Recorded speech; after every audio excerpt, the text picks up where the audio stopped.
தாவேக்கால ஒரு முன்னாள் அமைச்சர் செங்கோட்டையன் அவர்கள் இருந்தது ரொம்ப ஒரு பேசு பொருளா மாற்ற பார்க்கப்பட்டது. அது மட்டும் இல்லாம கட்சிக்கு ரொம்ப உறுதுணையா இருப்பாரு அப்படின்னு விஜய் அவர்களும் வீடியோ வெளியிட்டாரு.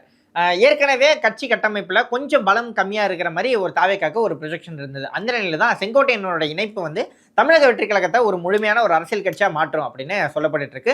தமிழக வெற்றிக் கழகத்துக்கும் ஒரு பெரிய ஒரு பூஸ்டா வந்து செங்கோட்டையன் அவர்களோட இணைப்பு இருக்கு. இப்ப இந்த நிலையில தான் செங்கோட்டையன் அவர்கள் சேர்ந்துட்டார் அப்படின்னு தாவேக்காவோட தொண்டர்களும் ரொம்ப ஒரு உற்சாகமா இருந்துட்டு இருக்காங்க. ஆனா கூட தாவேக்காவை எதிர்க்கிறவங்க எல்லாம் ஒரு பெரும் கேள்வியை கேட்டுட்டு வராங்க. என்ன அப்படின்னா தாவேக்காவோட தலைவர் வந்து விஜய். அவர் வந்து எங்க போனாலும் ஊழல் செய்றாங்க, ஊழல் செய்றாங்கன்னு ஊழலை வந்து எதிர்த்து பேசிட்டு இருக்காரு. அவரோட அரசியலும் முக்கியமா பிரதானமாக திமுகவையும் அந்த அவங்க செய்யற அந்த ஊழலையும் எதிர்க்கிற வகையில தான் அமைஞ்சிட்டு இருக்கு. அது மட்டும் இல்லாம எங்க போனாலும் அதிமுகவோட தலைவர்கள் அதாவது எம்ஜிஆரை கோட் பண்றாரே தவிர ஜெயலலிதா அவர் வந்து கோட் பண்ண மாட்டாங்க. அதுக்கு ஒரு முக்கிய காரணம் என்ன அப்படின்னா ஜெயலலிதா அவர்கள் வந்து நீதிமன்றத்தால குற்றம் சாட்டப்பட்டவர், நீதிமன்றத்தால தண்டிக்கப்பட்ட ஒரு குற்றவாளி அப்படின்னு சொல்லக்கூடியவர். அந்த மாதிரி இருக்கிறதுனால தான் ஜெயலலிதா அவர்களை விஜய் வந்து கோட் பண்ண மறுக்கிறாரு. அந்த அளவுக்கு ஒரு ஊழலுக்கு எதிராக இருக்கக்கூடிய ஒரு கட்சி வந்து செங்கோட்டையன் அப்படிங்கிற ஏற்கனவே நீதிமன்றத்தால அதுவும் ஊழல் குற்றச்சாட்டுல நீதிமன்றத்தால தண்டிக்கப்பட்ட ஒருத்தரை வந்து கட்சியில சேர்த்திருக்காங்களே, இது வந்து நியாயமா அப்படின்ற மாதிரி ஒரு கேள்வி கேட்டிருக்காரு. ஸோ என்ன இது கேஸு, என்ன இது ஊழல் அப்படின்னு செங்கோட்டையன் ஊழல் செஞ்சாரா, அந்த நீதிமன்றத்தால் தண்டிக்கப்பட்டார் அப்படின்னு பாதி பேருக்கு தெரியல.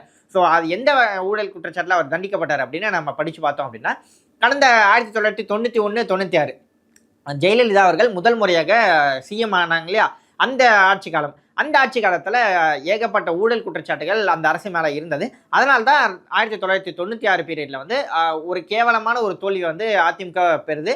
ஒரு 2 சீட்டுகள் மட்டும் தான் அந்த கூட்டணி அப்படிங்கிறது பெறுது அப்படிங்கிறத பார்க்குறோம். ஸோ அந்த காலகட்டத்தில் தான் போக்குவரத்து துறை அமைச்சராக இருந்தார் செங்கோட்டையன் அவர்கள். அப்போ வந்து ஈரோட மையமாக வச்சு ஜீவா போக்குவரத்து கழகம் அப்படின்னு ஒரு போக்குவரத்து கழகம் இயங்கிக்கிட்டு இருந்தது. அப்போது அந்த கழகத்தில் தான் செங்கோட்டையன் அவர்கள் போக்குவரத்து துறை அமைச்சராக இருந்தார் இல்லையா, அவங்க வந்து இந்த புது பஸ் வாங்குறதுல ஊழல் செஞ்சிருக்காரு. அந்த பஸ்ஸில் இருந்த ஸ்பேர் பார்ட்ஸ்லாம் வாங்குறதுல அதில் வந்து ஒரு 2.5 கோடி அளவுக்கு ஊழல் செஞ்சிருக்காரு அப்படின்னு அவர் மேலே ஒரு குற்றச்சாட்டு வைக்கப்படுது. 1997 அப்போ வந்து திமுக ஆட்சி காலத்தில் அந்த வழக்கில் சார்ஜ் ஷீட்டும் ஃபைல் பண்ணப்படுது. அந்த வழக்கை வந்து சிபிசிஐடி விசாரிக்கிறாங்க. தொடர்ந்து 2000ஆவது ஆண்டு வந்து அந்த குற்ற வழக்கில் நீதிமன்றமும் தீர்ப்பளிக்குது. அது என்ன அப்படின்னா செங்கோட்டையன் அவர்கள் வந்து இந்த வழக்கில் குற்றவாளி அப்படின்னு எந்தவித டவுட்டும் இல்லாமல் நிரூபிக்கப்படுறாரு. ஸோ அவருக்கு வந்து 4 ஆண்டுகள் கடுங்காவல் தண்டனையும் 1,05,000 ரூபாய் அபராதமும் விதித்து நீதிமன்றம் உத்தரவிடுறாங்க. செங்கோட்டையன் மட்டும் இல்லாமல் உடனிருந்த 4 பேர் மேலேயும் இந்த குற்றச்சாட்டு அப்படிங்கிறத நிரூபிக்கப்பட்டு எல்லாருக்குமே 4 ஆண்டுகள் சிறை தண்டனை கொடுத்து அவங்களுக்கும் அபராதம் விதிக்குது நீதிமன்றம். இதை எதிர்த்து செங்கோட்டையன் அவர்கள் உயர்நீதிமன்றத்தில் ஒரு மேல்முறையீடு தாக்கல் செய்யப்படுறாரு.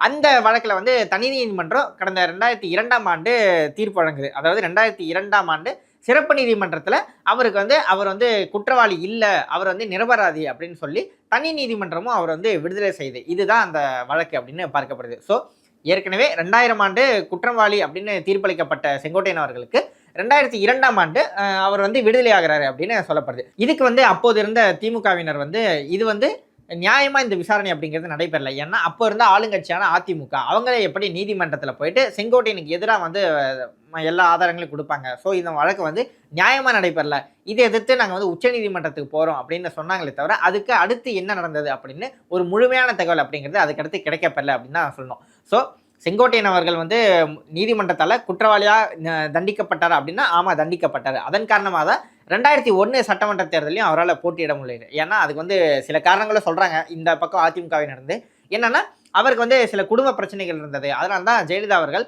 செங்கோட்டையனுக்கு சீட்டு தரல அப்படின்னு சொன்னால் கூட மறுபக்கம் ரெப்ரசன்டேஷன் ஆஃப் பீப்புள்ஸ் ஆக்ட் அந்த ஆக்டின் படி 4 ஆண்டு காலம் ஒருத்தருக்கு வந்து குற்றவாளி சிறை தண்டனை வழங்கப்பட்டால் அவங்க வந்து 6 ஆண்டு காலத்துக்கு சட்டமன்ற தேர்தலில் போட்டியிட முடியாது அப்படிங்கிறது தான் ஒரு சட்டமாகவும் இருந்துட்டு வருது. அதே சட்டம் தான் சசிகலா அவர்களுக்கும் பொருந்தியது. ஏன்னா கடந்த 2017ஆம் ஆண்டு நீதிமன்றத்தால் குற்றவாளி அப்படின்னு சசிகலா அவர்கள் சிறை சென்றாங்க. அதனால தான் 2021 சட்டமன்ற தேர்தலில் அவரால் போட்டியிட முடியல. ஸோ அதே மாதிரி தான் அப்போ வந்து செங்கோட்டையனாலே 2001ஆம் ஆண்டு சட்டமன்ற தேர்தலில் போட்டியிட முடியல அப்படின்னு சொல்லப்பட்டு வருது.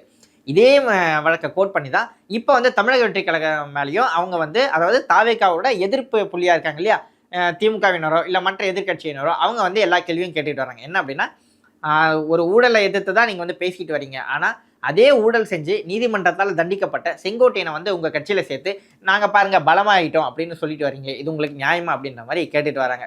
ஸோ தாவேக்காவினரும் இதுக்கு வந்து பலதரப்பட்ட வகையில் ரிப்ளை பண்ணிட்டு வராங்க. என்ன அப்படின்னா அடுத்து வந்து நீதிமன்றத்தால் நிரபராதி அப்படின்னு விடுவிக்கப்பட்டார் இல்லையா அப்படின்னு சில பேர் சொல்லிட்டு இருக்காங்க. இன்னும் சில பேர் நம்ம இன்டர்வியூலேயே கூட சொல்லியிருப்பாங்க. என்ன அப்படின்னா, அது வந்து பழைய கதை அதெல்லாம் விட்டுருங்க. ஆனா இப்ப விஜய் அவர்களோட தலைமையில வந்து யாரும் எந்த ஊழலும் செய்ய முடியாது அப்படின்னு சில பேர் சொல்லிட்டு இருக்காங்க. ஸோ இந்த வகையில தான் பலதரப்பட்ட வகையில தாவேக்காவினர் கருத்து சொல்லிட்டு வராங்க. இந்த மாதிரியான குற்றச்சாட்டுகள் பத்தியும், செங்கோட்டையன் அவர்கள் மீதான இந்த வழக்க பத்தியும் நீங்க என்ன நினைக்கிறீங்க? இந்த பழைய இசையெல்லாம் பத்தி நீங்க ஆடியன்ஸா என்ன நினைக்கிறீங்க அப்படின்னு கமெண்ட் செக்ஷன்ல சொல்லுங்க.